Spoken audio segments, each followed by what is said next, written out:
Shalom,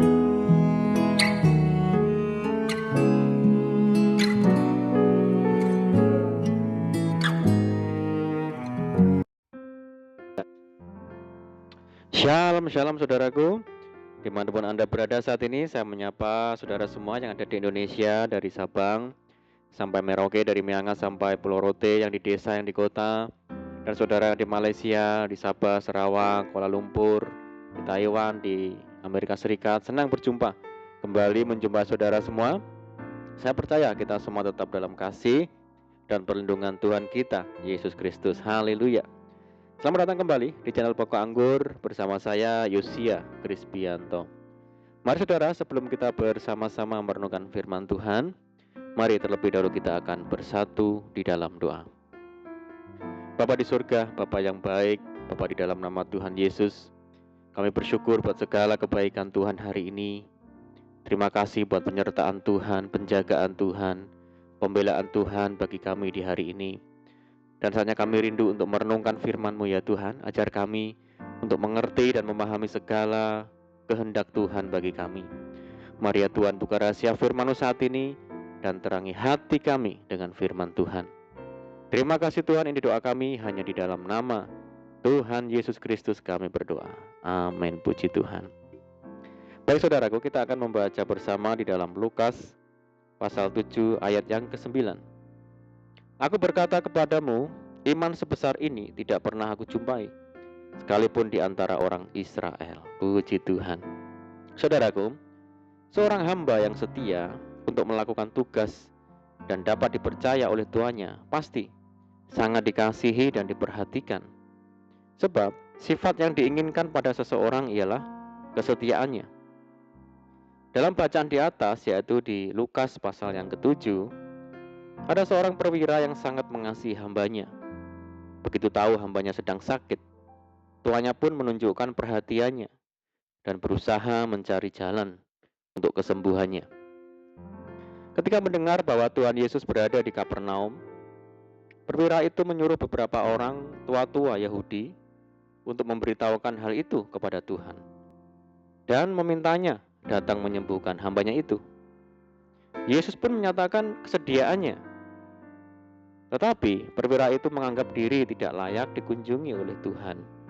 Lalu dia berkata, "Tuhan, janganlah bersusah-susah, sebab aku tidak layak menerima Tuhan di dalam rumahku.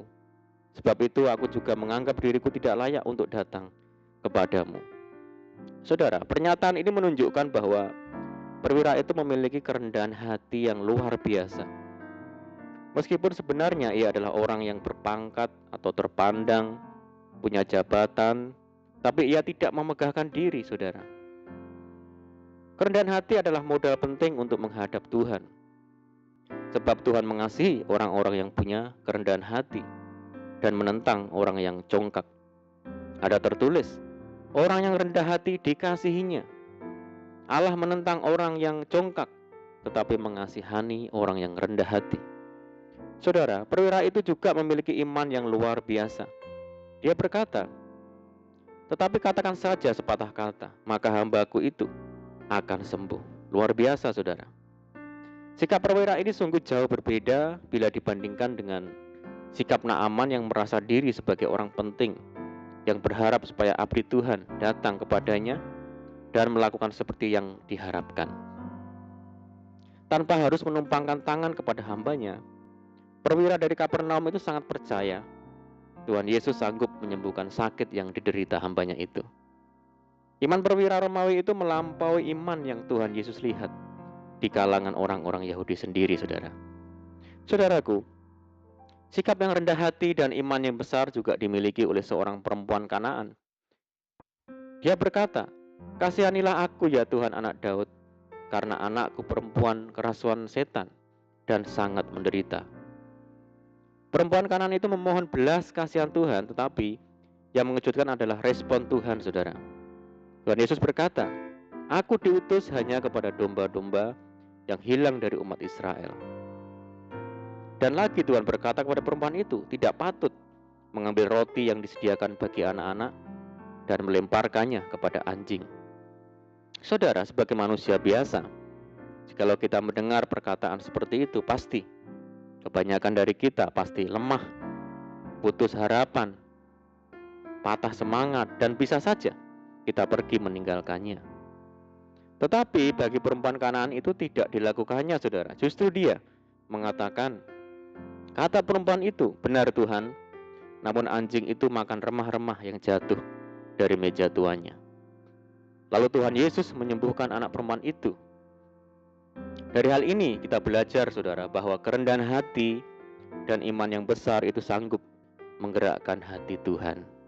Dan kita belajar bahwa setiap permohonan yang tidak putus-putusnya, jikalau kita setia, ada waktunya kita akan memperoleh pertolongan dari Tuhan. Walaupun mungkin kita merasa Tuhan sepertinya tidak mempedulikan dan memperhatikan kita lagi. Dan hal ini merupakan ujian iman bagi kita, saudara. Dan Tuhan mau supaya kita memiliki iman yang terlatih, iman yang militan, dan iman yang tak tergoyahkan oleh apapun. Oleh karena itu, saudara, mari kita memiliki kerendahan hati dan iman yang teruji. Jangan kita menjadi kendor dan patah semangat sampai hati Tuhan tergerak untuk menolong kita. Amin, puji Tuhan. Mari kita berdoa. Bapa di surga, Bapa yang baik, Bapa di dalam nama Tuhan Yesus, terima kasih buat firman-Mu saat ini. Ajar kami Tuhan untuk memiliki kerendahan hati dan iman yang besar, iman yang teruji, sehingga saat kami datang kepada Tuhan, hati Tuhan tergerak untuk menolong kami. Ajar kami untuk tidak mudah putus asa dalam hidup ini, tetapi terus bertekun dalam iman dan pengharapan kami hanya kepada Tuhan. Terima kasih Tuhan, meteraikan firman-Mu dalam hati kami, dan ajar kami melakukannya dengan setia.